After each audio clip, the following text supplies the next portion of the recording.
Untuk melakukan hal tersebut, riset, googling, dan lain sebagainya bukan hal-hal yang mudah, yang diketahui oleh orang-orang yang pendidikannya biasa.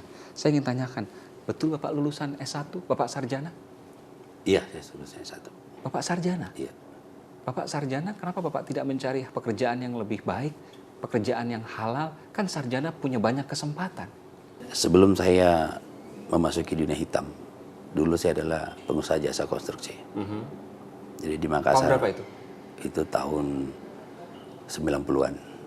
90-an sampai tahun 2004. Makanya Anda tahu betul soal Iya, konstruksi ya? Terus ada sesuatu yang saya lakukan di Makassar yang sehingga saya harus meninggalkan kota Makassar. Sampai ke Jakarta saya hijrah. Saya dulu narkoba juga, Pak. Jadi itu yang kemudian membuat Anda mencari jalan pintas. Iya. Anda melakukan berapa tahun?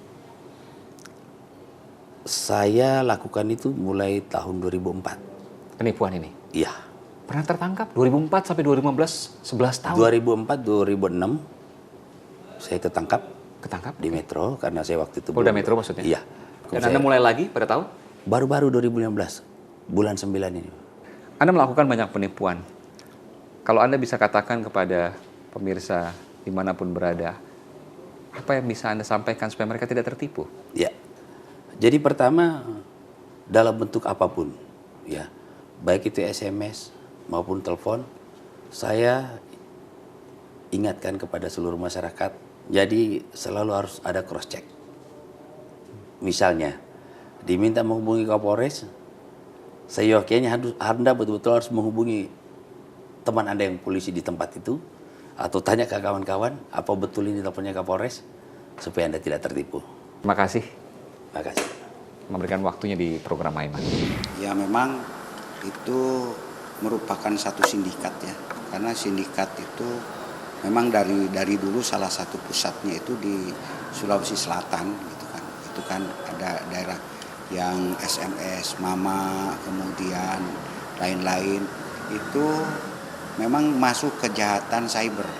Jadi kejahatan cyber itu sebetulnya kejahatan yang biasa dilakukan di dunia nyata, tapi sekarang bisa juga dilakukan di dunia maya melalui sarana elektronik. Biasanya merupakan kejahatan yang bersifat ekonomi, seperti penipuan. Nah ini juga lebih mengarah kepada penipuan, kemudian identitas palsu. Dan saya sudah bersama dengan Kasubdit Kejahatan dan Kekerasan Polda Metro Jaya, Kasubdit Jatanras Polda Metro Jaya, AKBP Heri Heriawan. Ya, Heriman. Herimen, panggilannya Herimen. Ya. Bang Heri, kenapa yang menangani Jatanras? Memang penangkapannya penuh dengan drama, penuh dengan perlawanan? Ini kan kasus pidana umum, penipuan, dan seluruh polisi kalau mendapatkan informasi atau mempunyai informasi untuk melakukan penangkapan ini, itu pun bisa melakukan penangkapan. Ini upaya paksa kita semua. Ada berapa kota yang kemudian disebarkan dari tim Polda Metro Jaya untuk menangkap jaringan ini? Untuk kasus penipuan ini kan sudah bertahun, bahkan saya sampaikan bahwa kasus ini mungkin kalau kita kategorikan melebihi dengan street crime dia persentasenya. Karena ini hampir setiap saat kejahatan jalanan, ya ada pencopetan, pencurian dengan kekerasan. Karena memang yang di-blast oleh jaringan atau sindikat pelaku penipuan ini itu ke seluruh pengguna telepon seluler yang ada di Indonesia. Jadi setiap hari hampir 100.000 SMS untuk satu sindikat. 100.000 SMS yang mereka blast kepada masyarakat. Yang mereka blast itu hanya satu sindikat. Yang mereka sebar ya? Itu hanya satu sindikat. Hanya kita satu belum sindikat. tahu. Ini ada puluhan, bahkan mungkin lebih dari puluhan sindikat yang ada. Ada yang base camp-nya di Sidrap, di Sulawesi Selatan. Ada yang di Medan. Ada di beberapa daerah yang ada di wilayah Jawa Barat. Mereka gitu. terhubung satu dengan yang lain? Mereka tahu kerja ini dan mereka saling mengetahui. Mereka hanya sekedar tahu tapi tidak bekerja sama antara yang satu dengan yang lain. Ya. Karena modusnya berbeda-beda. Ya. Tadi Anda katakan ada puluhan sindikat, ada puluhan jaringan Ya. yang sampai detik ini Polda Metro Jaya tangkap. Sudah berapa jaringan? Ya, jadi untuk tahun ini aja 2015 bahkan setahu saya dari 2005 pernah saya lakukan pengungkapan ini juga. 2005 mereka lebih cenderung kepada pengguna telepon PSTN yang di rumah telepon atau rumah di sekolah.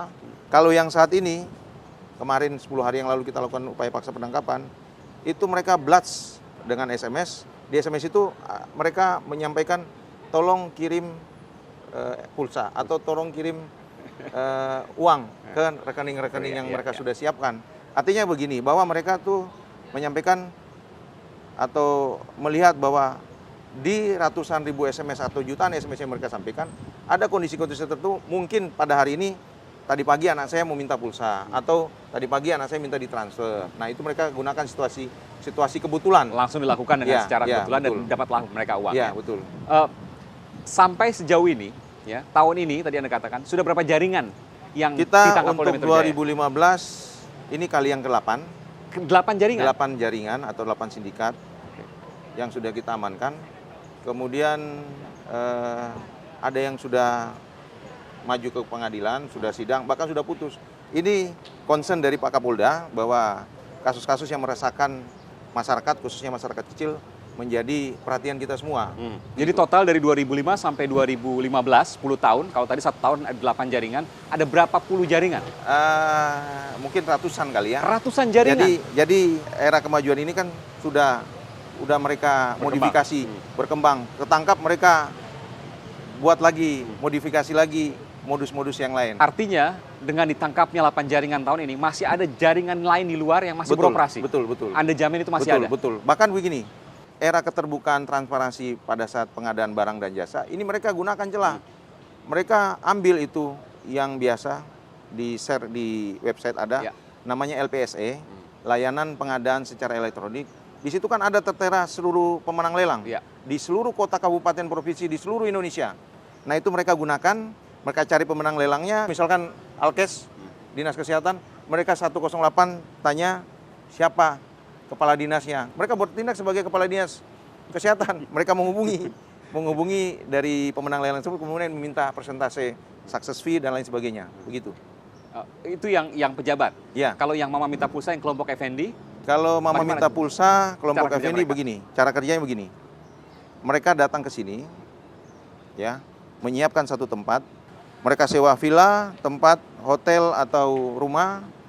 Kemudian mereka membeli perlengkapan peralatan yang digunakan, ya. Pertama laptop, kemudian telepon untuk tempat tujuan. Kemudian ada namanya port, ada modem. Modem ini dimasukin, ada SIM card di dalamnya. SIM card ini dibeli secara murah. Kan biasa promos dari beberapa provider. Satu SIM card itu bisa 100 kali SMS gratis. Jadi 10 atau 20 port, itu 20 nomor, sambungin ke laptop. Kemudian di laptop itu disambungin, di-download software, namanya SMS Caster. SMS Caster ini dimasukin. Di SMS Caster itu diketik kalimatnya, ada Mama minta pulsa, ada tolong transfer kesekian. Yang pertama transfer dulu, transfer. Kalau pulsanya habis, baru mereka SMS Mama bilang. Jadi kegiatan nipu itu untuk menghidupi mereka lagi. Oke. Mama minta pulsa. Pulsa itu hanya untuk menghidupi operasinya Menghidupi mereka? operasional, untuk men-top up ini. Telepon-telepon yang digunakan untuk komunikasi. Jadi tiap hari itu mereka nunggu nunggu telepon dari korban-korban. Karena kalau korbannya itu SMS, mereka nggak balas, nggak respon. Tapi kalau telepon, mereka akan respon. Kemudian dibuat situasinya, baru si korban mengirimkan sejumlah dana kepada para pelaku ini. Berapa dapatnya? Biasanya 3 juta, 4 juta. Maksimal sehari? Cuma paling tinggi 7 juta. 7 juta?